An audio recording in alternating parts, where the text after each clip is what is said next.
Hello everyone, welcome to my channel India buddy. मैं एक exam analyst हूं और मेरा काम है अलग अलग एग्जाम्स को एनालाइज करना और उनके स्कोरिंग तरीके पता लगाना। जैसा आप जानते हैं कि हमने जेई, सीईटी और नीट के लिए फिजिक्स का क्रैश कोर्स स्टार्ट कर दिया है। मैंने आपको पहले ही बता दिया था कि अगर आपको जेई, सीईटी और नीट में मार्क्स चाहिए तो आपको 11th के भी कंटेंट पढ़ने होंगे। इसीलिए मैंने पहले 11th के क्रैश कोर्स से स्टार्ट किया है। 11th के हिसाब से मुझे लगता है कि सिर्फ 4 चैप्टर इंपॉर्टेंट है, जिसमें से 3 का वीडियो मैंने बना दिया है और आज ये चौथा हम आपके सामने ला रहे हैं। इस चैप्टर में हम देखेंगे law of motion including work, energy and power. तो चलिए आगे बढ़ के देखते हैं।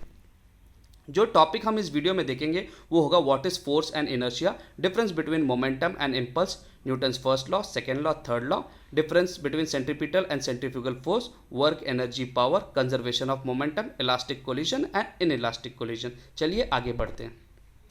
आज हम देखेंगे अभी what is force and inertia.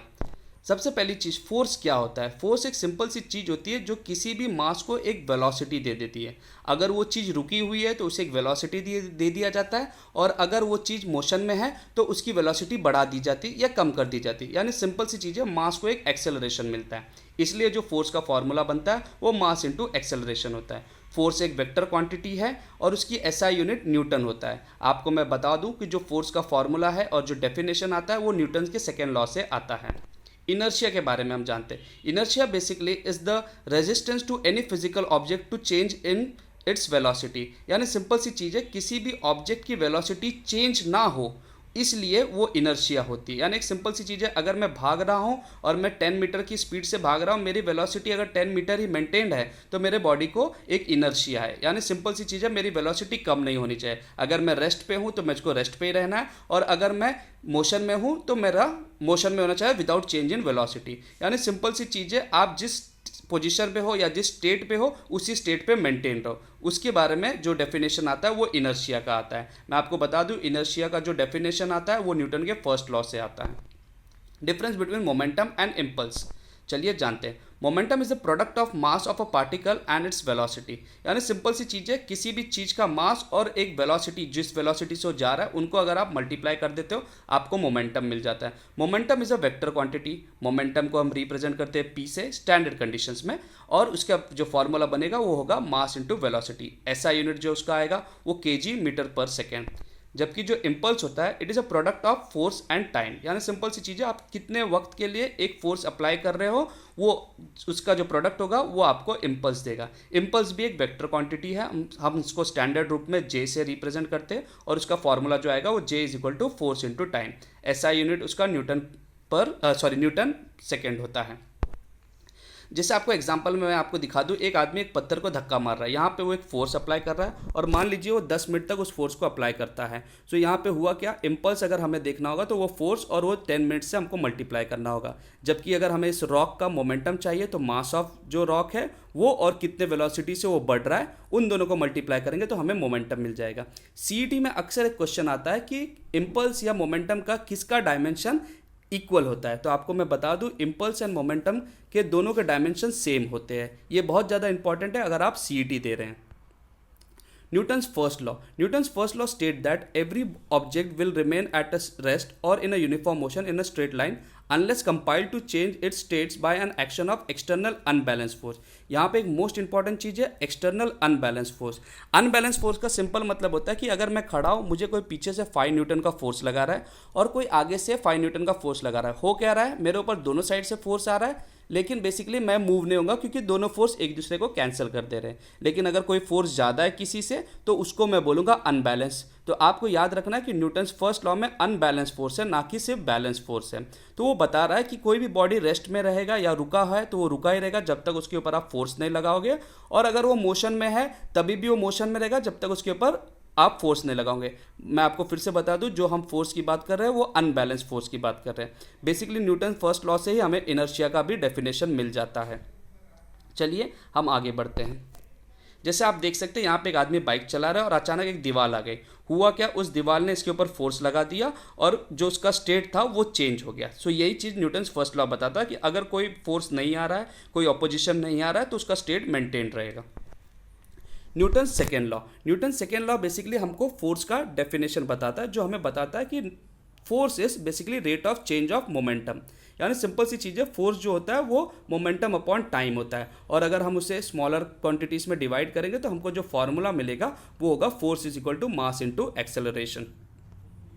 Newton's third law जो आपको अक्सर याद होता है, that every action has equal and opposite reaction, ये आपको लाइफ में भी इस्तेमाल करना चाहिए। जैसे आप यहाँ पे देख सकते हैं, एक आदमी जब नाव से कूदता है तो नाव पे पीछे धक्का मारता है और उसको लगता है कि मैंने नाव को पीछे से धक्का मारा, जबकि नाव भी जो होता है उसको एक फोर्स उल्टा देता है जिसके कारण वो आदमी आगे की तरफ बढ़ता है और वो पानी में गिरता है। So remember every action has equal and opposite reaction. Centripetal and centrifugal force के बारे में देखेंगे। सो मैं आपको एक चीज़ बता दूं, ये जो दोनों फोर्स आते हैं ये बहुत इंपॉर्टेंट है और ये सिर्फ सर्कुलर मोशन में ही आते हैं। तो सेंट्रीपिटल फोर्स जो होता है वो टूवर्ड्स सेंटर की तरफ डायरेक्टेड होता है, जबकि सेंट्रीफ्यूगल अवे होता है। जब कभी भी कोई भी चीज़ आप सेंटर की तरफ की डायरेक्ट करते हो तो उसको आप नेगेटिव साइन देते हो, इसलिए सेंट्रीपिटल का जो फॉर्मूला आता है वो -mv²/r आता है, जबकि सेंट्रीफ्यूगल का mv²/r आता है।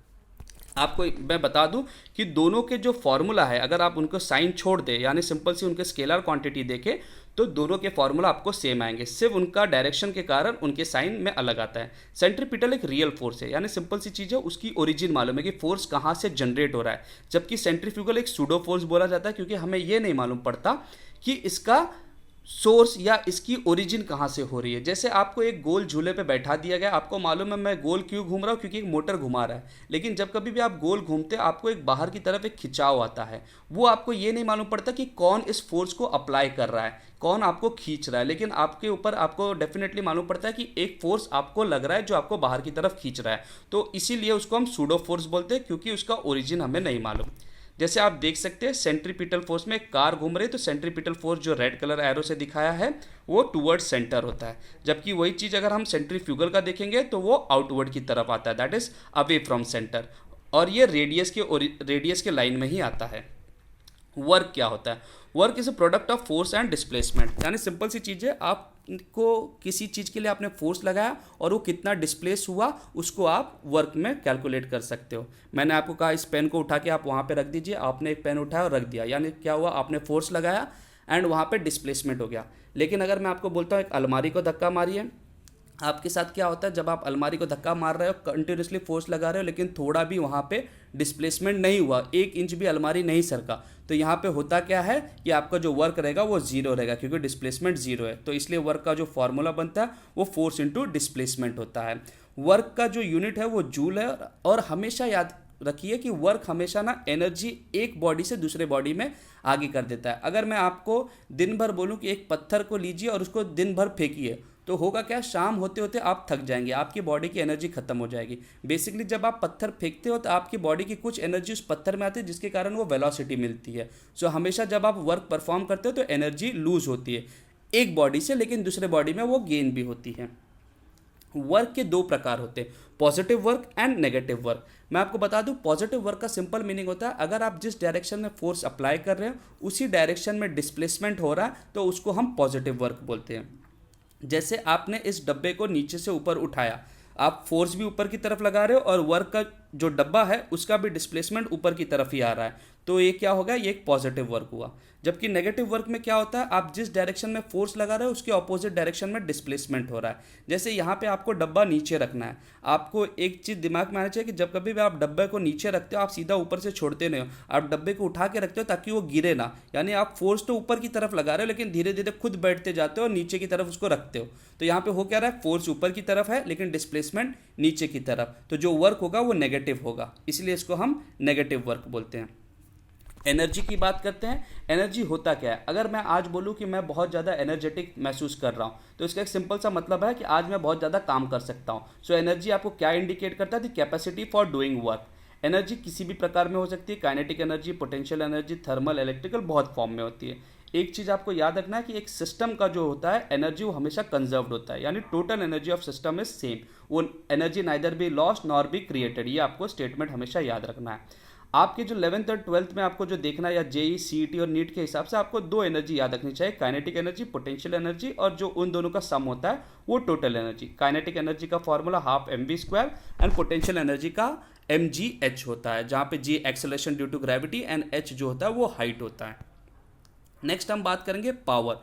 पावर बेसिकली आपको बताता है कि आप कितनी एनर्जी पर सेकेंड ट्रांसफ़र कर सकते हो। एनर्जी ट्रांसफ़र करना यानी सिंपल चीज़ हो गया, मैंने आपको बताया जब कभी भी आप वर्क परफॉर्म करते हो वहाँ पे आप एनर्जी ट्रांसफ़र करते हो। इन शॉर्ट क्या हुआ, आप कितना वर्क कितने टाइम में कर सकते हो। तो पावर का जो फॉर्मूला बनता है वो बेसिकली वर्क अपॉन टाइम होता है। पावर जो होता है वो स्केलर क्वांटिटी होता है और उसकी एसआई यूनिट वैट होती है।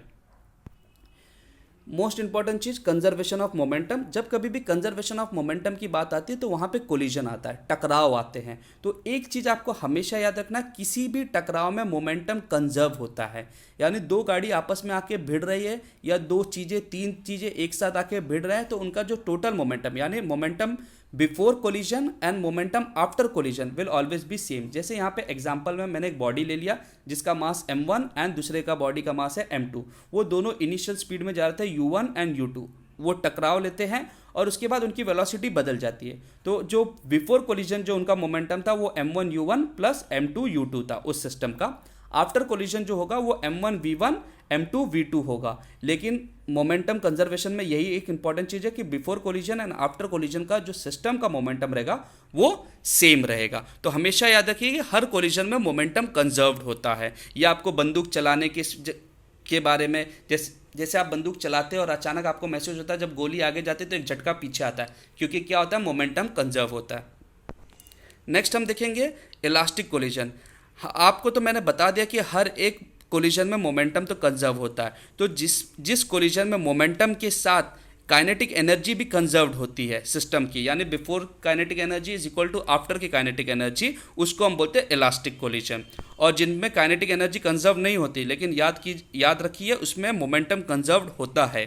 काइनेटिक एनर्जी नहीं होता लेकिन मोमेंटम तो कंजर्व्ड होता है, तो ऐसे कोलिजन को हम इनइलास्टिक कोलिजन बोलते हैं। Thank you very much.